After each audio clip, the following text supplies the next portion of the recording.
우리 사랑하는 교회 여러분, 한 주간 평안한 삶을 사셨습니까? 세상의 소란함과 삶의 무게를 잠시 내려놓고 내 모습 그대로 우리를 하나님의 보호자 위에 앉히기를 원하시고 또 우리와 함께 하기를 원하시는 하나님의 평안함이 여러분의 삶 가운데 넘치기를 간절히 소망을 합니다.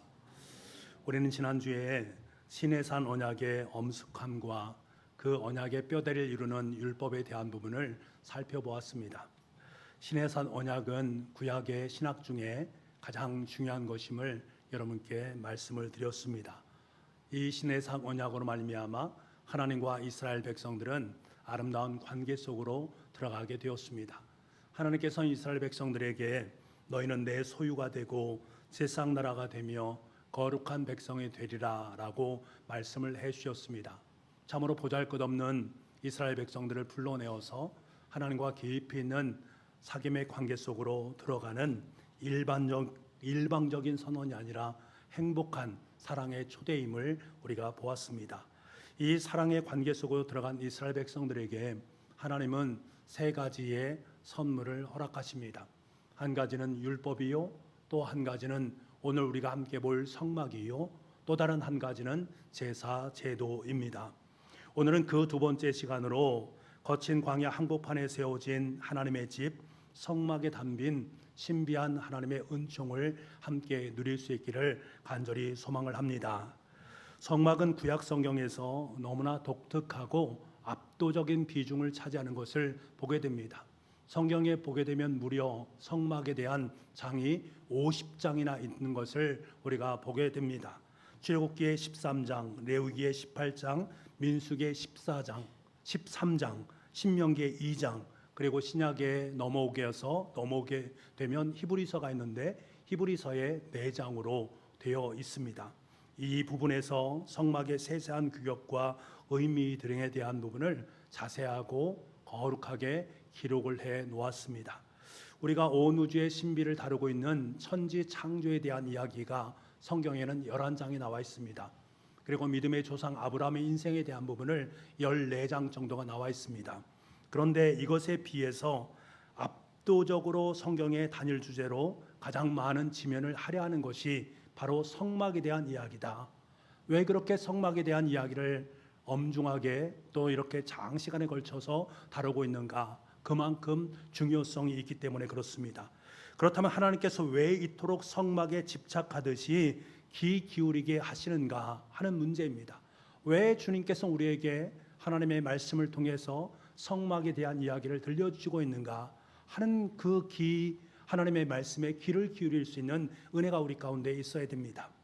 우리는 하나님과 이스라엘 백성들이 시내산에서 언약을 맺는 그 과정을 보면서 한편의 아름다운 결혼식을 만나게 됩니다. 출애굽기 19장에 보면 하나님과 이스라엘 백성들이 첫 만남을 갖게 되지요.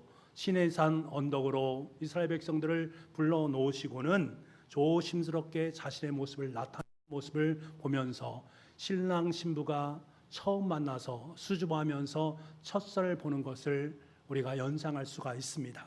이어서 20장부터 23장까지는 십계명에 대한 이야기들과 십계명에 따른 그러한 언약의 법들에 대한 부분을 이야기하는 것을 보면 두 사람 신랑 신부가 서로 향한 신실하게 살아갈 것을 약속하는 혼인 서약서를 만나는 것을 우리는 느끼게 되는 것들이지요. 그리고 마침내 24장에서는 짐승의 피를 뿌려서 언약을 체결하는 장면, 일가친척과 하나님 앞에서 이스라엘 백성들이 그리고 하나님과 함께 엄숙하고 장엄한 결혼식을 갖는 모습과 흡사함을 우리가 보게 되어집니다. 그렇다면 여러분, 이 결혼식을 마친 신랑 신부가 그 다음에 행할 행보가 과연 무엇이겠습니까? 신랑 신부가 결혼을 하면 이제 그들은 손을 맞잡고 그들이 살아갈 삶의 보금자리 신혼집으로 들어가야 됩니다. 바로 그 신혼집, 하나님과 이스라엘 백성들이 광야의 모진 비바람 속에서 서로 오손도손 다정하게 살아갈 수 있는 그 신혼집이 바로 성막이다라는 사실입니다. 이러한 관계의 관점에서 보게 되면 이 성막에 대한 이야기가 많이 새로워짐을 보게 됩니다. 우리가 성막에 대한 이야기를 볼다 보면 아주 엄격한 규격이 나오고 딱딱한 치수가 등장하는 것을 보게 됩니다. 매우 엄격하고 매우 치수가 하나하나까지도 다 세세하게 나와 있는 것을 보게 된단 말입니다. 그래서 이 장막에 대한 이야기를 읽으면서 쉽지 않다라는 생각을 갖게 되는데, 이 성막의 설계도가 결혼식에 비유해서 결혼식을 살아가는 성막집, 결혼집, 그러니까 사랑의 처소다라고 생각한다면 이 사랑의 열기로 가득 찬 따스한 보금자리로 읽혀지게 되어진다는 것들입니다.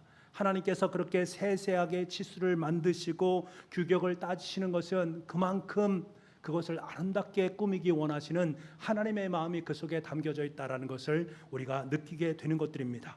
그렇다면 이제 이 신비롭고 아름다운 신혼집의 구석구석을 9개의 이정표를 생각하면서 함께 나아갈 수 있기를 원하는데요. 첫 번째를 보게 되면 우리 성막의 그림을 한번 보여주시기 바랍니다. 이게 성막의 그림입니다. 이 성막의 그림을 평면도로 보게 되면 2번입니다. 네, 이런 평면도로 그려지게 되어집니다. 한번 이 평면도를 여러분 유심히 잘 보시기 바랍니다. 그리고 첫 번째로 이제 하나하나 이정표를 보기를 원하는데, 먼저 울타리를 보도록 하겠습니다. 성막의 울타리가 이런 형식으로 되어 있습니다. 이 성막의 뜰로 들어가기 전에 우리는 먼저 하얗고 정결한 울타리, 흰 울타리를 만나게 되는데, 이 구약에서 보게 되면 치수를 재는 방법이 있습니다. 규빗이란 말을 사용하는데, 한 규빗이라는 것은 성인의 팔꿈치로부터 시작해서 마지막 끝에 이르는 요 길이 한 45cm 정도가 되는데, 이 길이를 50cm로 생각해서 본다면 이 성막의 울타리는 길이가 100규빗, 그러니까 약 50m에 해당되어지고 폭이 50규빗, 그래서 약 25m 정도가 해당되어집니다. 그러니까 우리가 쉽게 보면 학교에서 운동장, 정식 규정 운동장의 4분의 1 정도에 해당되는 아담한 크기다라는 것을 알 수가 있습니다. 이 울타리가 20.5m 높이의 놋기둥들로 세워지고 그 사이를 하얀 세마포 휘장으로 두르고 있는 모습들을 보게 됩니다. 중요한 것은 이 울타리의 뜻이 어떤 의미를 갖는가 하는 문제입니다. 이것은 바깥 세상과 하나님의 거룩한 처소가 구분되어져 있다, 구별되어져 있다. 다시 말하면 아무나 함부로 하나님의 거룩과 영광의 이 자리인 성막 안으로 들어올 수 없다라는 것을 의미하는 것들입니다. 이것은 하나님께서 임재하는 곳이기 때문에 아무나 들어올 수 없다. 그것을 지키기 위해서 울타리를 놓았다라고 보시면 되겠습니다. 하지만 동시에 이 장벽은, 이 울타리는 영원히 닫힌 울타리가 아닙니다. 열리는 울타리라는 거예요. 그래서 두 번째로 출입문을 보게 되면 평면들을 좀 보여주시기 바랍니다. 평면들을 보게 되면 동쪽에서 출입문으로 이제 들어가는 모습을 보게 됩니다. 이 성막 안으로 들어가는 출입문은 하나뿐입니다. 그 문은 반드시 동쪽으로 난 문이어야 됩니다. 그러니까 동쪽으로 들어가는 문이라는 거예요. 문이 오직 하나다라는 사실은 우리에게 대단히 중요한 것을 말씀해 주고 있습니다. 하나님 앞으로 나아가는 길, 구원을 얻는 생명의 길은 인간의 공로나 여러 가지 학문으로 이루어지는 것이 아니라 오직 동쪽을 향해서만 하나님께 나아갈 수 있다는 것을 우리에게 이야기해 줍니다. 이것을 신학의 언어로 말을 하면 오직 예수 그리스도라는 문을 통해서만 우리는 하나님 아버지께로 나아갈 수 있다. 그래서 요한복음 10장 9절 말씀에 예수님은 뭐라고 말씀을 하셨는가? 요한복음 10장 9절 말씀에 내가 문이니 누구든지 나로 말미암아 들어가면 구원을 받고 또는 들어가며 나오며 꼴을 얻으리라. 우리의 상한 영혼이 숨 쉴 수 있는 단 하나의 문, 그 문이 바로 예수 그리스도의 문이다. 그래서 우리는 예수 그리스도의 문, 그 문을 통해서 동쪽으로 하나님 앞에 나아갈 수 있다라는 것을 상징하는 것이 바로 출입문, 게이트라는 것입니다. 또 하나 우리가 그 다음 볼 것은, 세 번째로 볼 것은 번제단입니다. 출입문을 통과하게 되면 제일 먼저 만나는 것이 무엇인가 하면 거칠고 웅장한 기구가 있습니다. 이것이 바로 번제단입니다. 번제단 그림 좀 보여주세요. 예. 가로 세로 약 2.5m, 높이가 1.5m의 정방형 제단인데요. 조각목으로 작고 온통 놋으로 쓰여진 거칠고 투박한 제단이다라고 할 수가 있습니다. 이 거칠고 투박한 제단이 어떤 기능을 하는가? 이 기능이 중요한 것입니다. 여기에는 동물을 잡아서 하나님 앞에 제사를 드리는 곳이 바로 이곳이다라는 거예요. 제사를 드릴 때 가장 중요한 것은 동물을 제사로 삼을 때 먼저 제사장에 가져오게 되면 그 제사장은 그 동물의 머리 위에 기도를 하게 됩니다. 가져온 사람의 죄를 그 짐승의 머리에 올리면서 전가를 시키는 역할을 하는 것들입니다. 이 기도 후에 짐승을 잡아 죽이고 피를 받아서 뿌리면서 백성의 죄가 사해졌다라는 것을 선포를 하게 됩니다. 그러니까 결국 이 번제단의 핵심 개념은 무엇인가? 죄사함이라는 거예요. 죄를 사하기 위한 제단이다라는 것입니다. 이것은 무엇과 연관되는가? 장차 십자가 언덕에서 물과 피를 쏟으시면서 단번에 영원한 제물이 되신 예수 그리스도의 대속적인 희생을 의미하는 것입니다. 이 영원하신 예수 그리스도의 대속적인 희생으로 말미암아서 우리의 모든 죄가 사함을 받게 되었고 저와 여러분이 이 자리에 나와서 하나님께 예배를 드릴 수 있게 되었다라는 이 사실을 꼭 기억할 수 있어야 됩니다. 예수님께서 죽으시는 사랑의 사건을 통해서, 즉 십자가 사건을 통해서 저와 여러분이 하나님의 거룩한 은혜를 받고 살아가는 존재가 되었다라는 것을 번제단을 통해서 우리에게 이야기해 주고 있습니다. 네 번째로는 물두멍인데요. 평면도 한번 다시 한번 보여주세요. 평면들 보게 되면 제단을 지어서 앞으로 가게 되면 물두멍이 등장하는 것을 보게 됩니다. 이 번제단을 지나서 성소로 가는 길목에 물두멍이 놓여 있는데 이 물두멍이 어떤 역할을 하는가 하면 제사장들이 제사를 드리기 위해서 손과 발을 씻는 놋대야가 바로 이 물두멍이라고 할 수가 있습니다.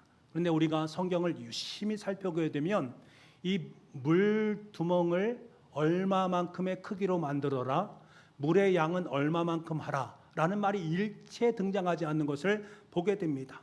여러분, 참으로 신비로운 생략입니다. 생략 속에도 의미가 있다는 거예요. 이것은 무엇을 말하는가? 이 물두멍이라는 것은 씻는 역할을 합니다. 우리를 씻기시는 예수님의 용서와 자비하심에는 한계가 없다라는 거예요. 씻어도 결코 마르지 않는 은혜의 샘물이 이 속에 있다라는 것을 우리에게 상징적으로 말해주는 것이 바로 이 물두멍이다라는 사실입니다.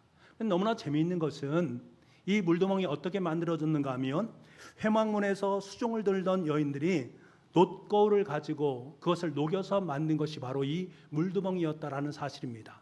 여러분, 놋거울이 어떤 거울입니까? 나의 얼굴을 보면서 야, 참 예쁘다, 뭐 이런 것들을 살피는 것 아니겠습니까? 그것을 살피는, 자신의 외모를 가꾸고 허영과 욕심을 비추어 보는 거울이었단 말입니다. 그런데요, 이것이 하나님께 바쳐짐으로 말미암아 자신의 내면을 자세하게 살필 수 있는 성결의 도구로 사용되고 있다는 사실을 우리는 알아야 됩니다. 우리는 물두멍에 주는 교훈을 인식할 수 있어야 됩니다. 하나님께 가장 원하시고 기뻐하는 것은 무엇인가? 내 자신의 삶을 자리를 보면서 거울에 비추어 본 것처럼 내 인생을 이 물에 비추어 보면서 내 자신을 다시 한번 정결하게 가꾸어가는 의미가 그 속에 담겨져 있다는 거. 왜? 하나님께서는 우리에게 가장 원하시는 것이 정결한 삶을 살아가는 것이기 때문에 그렇습니다. 여러분의 늘 삶의 자리 속에 하늘의 정결함을 지켜나갈 수 있는 복된 은혜가 있기를 간절히 소망합니다. 자, 이제 우리는 성막의 텐트 안으로 들어가게 됩니다. 지성소와 성소가 있는 성막을 보게 되면 그 다음에 딱 들어가면 이제 성소와 지성소라는 것을 우리가 만나게 됩니다. 그런데요, 이 성소와 지성소를 들어가기에 앞서서 밖에서 이 성막을 들여다보게 되면 아주 칙칙하고 볼품없는 가죽 텐트로 되어 있는 것을 보게 됩니다. 그 다음 장면을 보게 되면 이 텐트에는 4겹의 덮개로 덮여 있는 모습들을 보게 됩니다. 가장 안쪽에는 청색, 자색, 홍색 실로 아름답게 수놓은 휘장이 있고요. 그 위에는 염소 털 덮개가 있고 그 위를 붉은 물들인 순양 가죽 덮개, 그리고 가장 바깥쪽은 거칠고 푸르스름한 해달의 가죽, 해태 가죽의 덮개로 되어 있는 것을 보게 됩니다.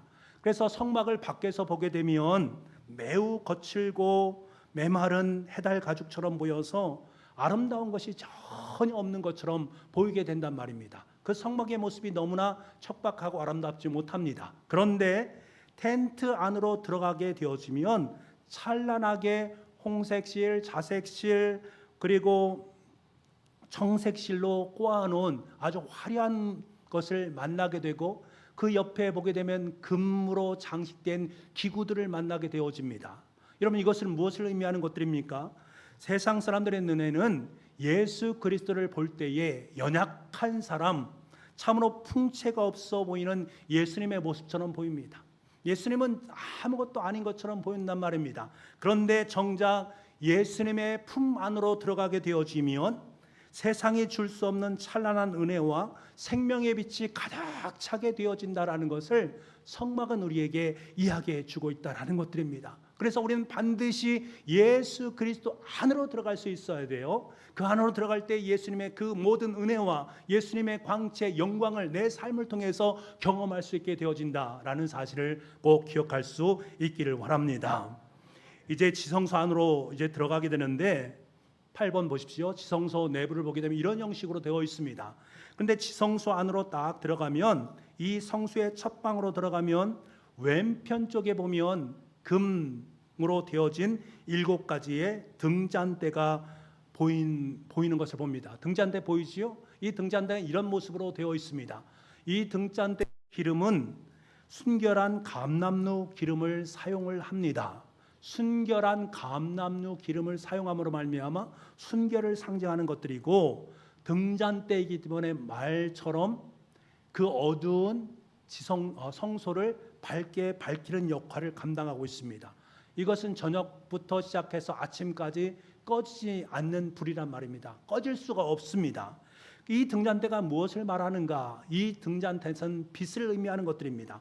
예수님께서 나는 세상의 빛이다 라고 말씀하시면서 어두운 인생길에 진리의 빛을 비춰주는 예수 그리스도, 그분을 의미하고 상징하는 것입니다. 이 빛이 우리의 마음에 와닿을 때 절망의 어두움은 다 물러가게 되고, 예수 그리스도의 생명의 길, 주 앞으로 나아가는 지성소를 환히 밝히는 그 길로 나아갈 수 있는 길을 우리에게 제시해 준다라는 의미를 갖습니다. 그래서 우리의 삶 속에 이 등잔대가 너무나 절실하게 필요하다라는 거예요. 여러분의 마음 속에 이 등잔대의 빛이 밝히 비춤으로 말미암아 어둠이 물러가고 환한 생명의 길이 밝게 보일 수 있기를 간절히 소망을 합니다. 7번째 진설병상을 보겠습니다. 성소의 오른쪽 편, 아까 성소, 지성소 그림 다시 한번 보여주세요. 성소 그 왼편 쪽에는 등잔대가 있었고, 오른쪽에 보면 떡상, 그 진설병상이 있음을 보게 됩니다. 이 진설병상 위에는 12지파를 상징하는 12개의 떡이 놓여 있습니다. 매 안식일마다 이 떡은 새로운 떡이 제공되어져야 됩니다. 이 진설병상은 무엇을 말하는가? 우리가 광야의 길을 가다 보면 먹을거리와 또한 마실 것이 없기 때문에 백성들을 먹이시고 입히시는 그 하나님의 모습을 상징하는 의미입니다. 신실하게 하나님께서는 이 떡을 우리에게 제공해 주신다라는 의미입니다. 주님께서 요한복음에서 자기 자신을 뭐라고 말합니까? 나는 하늘에서 내려온 생명의 떡이다라는 말씀을 하고 있음을 보게 됩니다. 우린 육신만으로 살아갈 수 없는 존재입니다. 영의 존재이기 때문에 우리의 영혼 속에 정말 필요한 것은 하나님의 말씀인 생명의 떡입니다. 주님의 말씀을 먹고 마심으로 말미암아 영적인 생명을 이어갈 수 있도록 하는 것이 이 거룩한 초대가 바로 진설병 속에 담겨져 있는 것입니다. 저와 여러분의 삶 속에 하나님의 말씀의 떡이 가득 참으로 말미암아 하나님의 말씀의 사람으로 이 땅의 삶을 살아갈 수 있는 우리가 될 수 있기를 원합니다. 8번째는 분향단입니다. 이제 성소를 거의 지나가서 마지막 성소의 가장 깊은 곳을 보게 되면 분향단이 있는데, 이 분향단 그림을 좀 보시기 바랍니다. 이런 형식으로 되어 있습니다. 매일 아침 저녁으로 향을 피워놓고 그 연기가 휘장을 넘어서, 저기 휘장이 있는데 그 휘장 너머에는 지성소가 있단 말입니다. 그 지성소에는 하나님께서 임재하는 언약궤가 있습니다. 그곳으로 그 향을 피울 때 향의 연기가 넘어갈 수 있도록, 그래서 그 향이 하나님께 도달할 수 있기를 원하는 마음으로 이 속에서 향을 피우게 되는 것들입니다. 성경에서는 이 분향단에 피는 향기를 뭐라고 말하는가? 성도들의 기도다. 그래서 요한계시록 5장 8절에 보게 되면 이 향은 성도들의 기도들이라 라고 말씀합니다. 여러분의 기도들이 하나님께로 나아간다라는 것을 의미하는 말입니다. 여러분, 우리가 골방에서 때로는 혹은 삶의 막다른 골목에서 신음하며 내뱉는 기도들이 있지 않습니까? 하나님은 그 기도의 향기를 다 맡으신다라는 사실입니다. 여러분의 아픔의 기도를 맡으시고 여러분의 삶의 기도를 하나하나 다 맡으시면서 기억하고 계시다라는 사실을 여러분 꼭 기억할 수 있기를 바랍니다. 이것이 바로 분향단이 주는 의미입니다. 그리고 마지막, 이제는 지성소로 들어가게 됩니다. 이 지성소는 우리 성막에서 가장 중요한 장소다라고 할 수가 있습니다. 지성소 보여줘야죠. 네, 마지막 다시 한번 그 전에 그림 좀 보여주세요. 이제 성소를 지나서 마지막 자리인 지성소로 가게 되면 그 지성소에 언약궤라는 법궤가 놓여 있는 것을 보게 됩니다. 법궤를 보여주시기 바랍니다. 예, 이렇게 생겼습니다. 이 법궤는 조각목으로 짜서 안팎을 순금으로 입힌 것인데요, 이 상자 안에는 무엇이 들어있는가? 십계명의 두 돌판, 만나 항아리가 들어있고요, 아론의 쌍난 지팡이가 상징적으로 들어있습니다. 그리고 이 언약궤에 뚜껑이 있는 것을 보게 됩니다. 이 뚜껑이 굉장히 중요합니다. 이 뚜껑을 보게 되면 두 그룹 천사가 날개를 펴면서 서로 마주 보면서 함께 있는 모습을 보게 됩니다. 그런데 이것은 무엇을 상징하는가 하면 이곳에서 하나님의 죄가 속함을 받았다라는 의미입니다. 그래서 속죄소라는 의미가 그 속에 있습니다. 그리고 또는 은혜를 베푸는 자리라는 뜻에서 시은, 은혜를 시한다, 베푼다라는 것 아니겠습니까? 그래서 시은좌라는 이름으로 불려지는 것입니다. 그래서 저 뚜껑이 속죄소 시은좌라는 의미를 갖는 것입니다. 여러분, 이것이 얼마나 중요한지 모릅니다. 여러분 생각해 보시기 바랍니다. 만약 이 뚜껑이 없이 언약궤만 있다면 어떤 의미일까? 속죄소 뚜껑이 없이 언약궤만 있다면 그 언약궤 속에는 무엇이 들어있습니까? 십계명의 두 돌판이 들어있단 말입니다. 십계명의 두 돌판은 율법을 의미하는 것입니다. 율법이라는 것은 나의 죄를 보게 하는 것입니다. 나의 죄를 보게 하고 그 죄로 말미암아 나는 죽을 수밖에 없는 존재다라는 것을 깨닫는 것입니다. 심판을 선언하는 거예요. 율법의 거울 앞에서 우리 모두는 죽을 수밖에 없는 존재다라는 것을 의미하는 것이 바로 이 십계명의 두 돌판이란 말입니다. 그런데 뚜껑이 있어요. 이것이 얼마나 큰 은혜인지 모릅니다. 하나님은 그 무서운 공의의 법판을 속죄소라는 뚜껑으로 덮어버렸다라는 사실입니다. 그리고 그 뚜껑 위에 대상이 뿌리는 대속의 피를 보시면서 우리의 죄를 없는 것으로 덮어주셨다라는 것들이에요. 원래 정죄만 있던 그곳에 하나님의 거룩한 용서와 하나님의 자비의 은총이 베풀어졌다라는 것을 우리에게 상징적으로 이야기를 하고 있는 것입니다. 여러분, 이것이 바로 십자가에서 완성하신 예수님의 시은좌의 사역이다라는 사실입니다. 이 언약궤가 있음으로 말미암아 율법으로 죽을 수밖에 없는 우리들을 예수 그리스도의 보혈의 피를 발라주심으로 말미암아 우리는 새로운 생명이 되었고 새롭게 용서를 받게 되었고 새로운 존재로 주님과 함께 깊은 사귐의 관계 속으로 들어갈 수 있는 존재가 되었다라는 것을 상징적으로 우리에게 말씀해 주고 있습니다. 그래서 저 뚜껑이 너무나 소중하고 너무나 귀하다라는 것들입니다. 사랑하는 교회 여러분, 이 성막의 기물들을 우리가 하나하나 살펴보면서 우리는 어떤 생각이 드는가? 우리의 마음속에 참 깊은 의미라는 것이 있습니다. 이 성막에 사용된 기물들의 이 뼈대가 되는 부분이 있습니다. 그 뼈대가 되는 부분이 무엇으로 만들었는가 하면 원래 조각목이란 것을 통해서 만들었습니다. 이 조각목이란 부분이 원래는 시띠나무가 조각목입니다. 성경에 보면 시띠 나무가 나오는데 이것이 조각목이고 우리말로 하면 아카시아 나무의 일종에 해당되는 부분이다라고 할 수가 있습니다. 이 나무를 보면 광야에서 너무나 혹독하고 어려운 기후가 아니겠습니까? 그 기후에서 잘 자라는 나무입니다. 억척스럽게 자라난 나무입니다. 그래서 아마 너무나 단단하기도 한 나무인데 중요한 것은 그 줄기와 그 뒤틀려진 옹기로 말미암아서 그 나무를 땔감으로밖에 사용할 수가 없단 말입니다. 무용지물에 남을 수밖에 없습니다. 도무지 기구로 사용할 수 없는 나무라는 것들을 우리는 알 수가 있습니다. 이 보잘것없는, 아무도 눈길을 두지 않는 보잘것없는 그 나무, 그런데 하나님께서는 하늘의 영광을 담아둘 언약궤, 번제단, 분향단, 떡상, 이것을 만들 때 이 나무들을 사용했단 말입니다. 그 당시에 너무나 귀한 나무들이 많았어요. 네바논의 백향목도 있었고 상수리 나무 같은 것도 있었습니다. 이 나무들은 목재로 너무나 귀하게 사용됐던 것들인데 주님은 그것을 사용하지 아니하고 누구도 바라보지 않은 천덕꾸러기 나무, 보잘것없는 나무인 이 조각목을 사용해서 하나님의 거룩한 성물을 만드셨다라는 이 사실이 우리에게 너무나 소중하다라는 거예요. 여러분, 이것이 복음의 진수라는 것들입니다. 우리 역시 광야 같은 세상에서 상처받고 뒤틀린 옹기를 품고 살아가는 존재, 바로 우리들의 모습 아니겠습니까?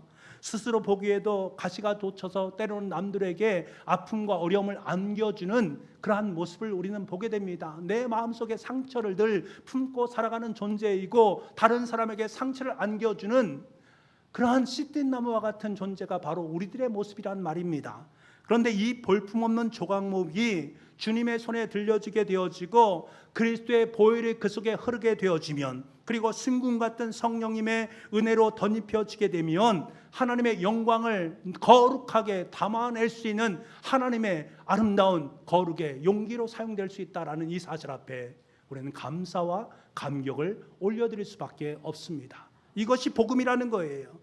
여러분, 내 삶이 가난하고 절망스러워도 괜찮단 말입니다. 연약하다고 힘들다고 좌절하지 않는 우리의 모습이 되어야 됩니다. 우리의 연약함을 하나님은 아십니다. 우리의 시딘나무와 같은 조각목과 같은 우리의 삶을 아십니다. 그래서 주님께서는 우리의 삶에 다가오셔서 당신의 눈부신 은혜를 우리의 삶 속에 덧입혀 주심으로 말미암아 너는 더 이상 조각목의 모습이 아니라 순금을 입은 하나님의 영광을 드러낸 존재로 우리를 삼아주셨다라는 이 사실입니다. 있는 모습 그대로 주님께 내어드릴 수 있기를 원합니다. 주님께는 그것을, 그 인생을, 저와 여러분의 삶을 금보다 더 값진 하나님의 아름다운 성전을 지어가는 주의 사람으로 만들어가게 될 줄 믿습니다. 그러다 하나님께서 성막을 짓게 하신 궁극적인 목적이 무엇일까?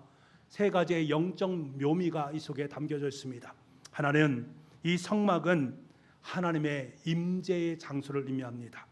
오늘 본문 34절 말씀에 보면 구름이 휘하게 덮였고 여호와의 영광이 성막에 충만하매라고 되어 있습니다. 35절 후반절에 보면 여호와의 영광이 성막에 충만함이었으며 라고 말씀합니다. 여호와의 영광, 초라한 가죽 텐트 속에 온 우주의 창조주께서 당신의 영광을 가득 채우셨다. 그 쉐키나의 영광이 가득 찬 곳이 되었다라고 말씀하고 있습니다. 하나님은 멀리 떨어진 관념의 신이 아닙니다. 하나님은 우리의 삶의 현장 한복판에서 텐트를 치시고 우리와 함께 더불어 살아가시는 분임을 꼭 기억할 수 있어야 됩니다. 하나님은 임재하십니다.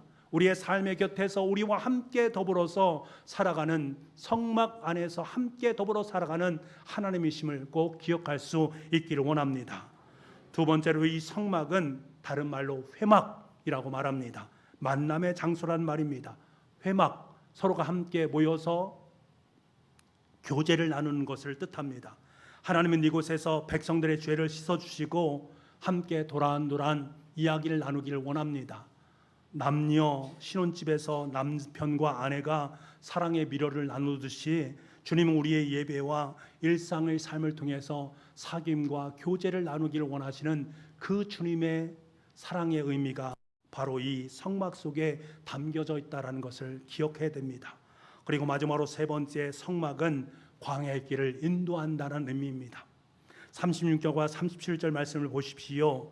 구름이 성막 위에 떠오를 때에는 비로소 이스라엘 백성들은 함께 떠났다. 구름이 머물면 며칠이고 그 자리에 머물러 있었다라고 성경은 말씀하고 있습니다. 무엇을 말합니까? 내 생각과 내 속도가 아니라는 거예요. 하나님의 속도에 내 발걸음을 맞추는 훈련입니다. 성막과 함께 한다는 것은 광야의 길을 인도하시는 그 하나님의 발걸음에 내가 함께 동행하는 것을 의미합니다. 이동할 때도 진을 칠 때도 이스라엘 중심에 늘 성막이 있었단 말입니다. 성막이 움직이면 온 회중이 움직이고 성막이 자리에 있으면 자리에 있는 것입니다. 철저히 성막 중심의 삶을 살아가는 그들의 모습을 보게 됩니다. 내 생각과 내 의지, 내 발걸음이 아니라는 것을 우리는 알아야 됩니다. 사랑하는 북부가족 여러분, 우리의 인생 역시 메마르고 거친 광야의 길을 걷고 있습니다. 오늘도 광야의 길을 걸으면서 많이 힘들고 어렵다라고 말하는 우리의 입술을 만나게 됩니다. 어디로 가야 할지, 언제 멈춰야 될지 불안의 연속의 삶을 살아갑니다. 이때 우리의 삶 속에 가장 필요한 것이 무엇이겠습니까? 바로 성막의 영성입니다. 날마다 내 삶의 중심에 하나님의 임재를 모시고 주님과 친밀하게 교제하면서 주님의 구름 기둥이 이끄는 그 길대로 한 걸음 한 걸음 묵묵히 주님과 동행하는 성막의 영성, 우리의 삶 속에 그것이 절실히 필요한 시대입니다. 여러분, 조각목 같은 우리를 감싸 안으시고 당신의 거룩한 신혼집으로 삼아주신 그 하나님의 다함없는 사랑 앞에 우리는 서 있습니다. 그 사랑과 함께 더불어 살아가고 있습니다. 그리고 이제 성막을 품은 사람답게 이 어두운 세상 속에서 은은한 든든한 대로 세상에 빛을 비추고 세상 속에 생명의 떡을 나누면서 아름다운 기도의 향연을 올릴 수 있는 성막의 사람들로 아름답게 세워질 수 있는 저와 여러분 될 수 있기를 간절히 소망합니다.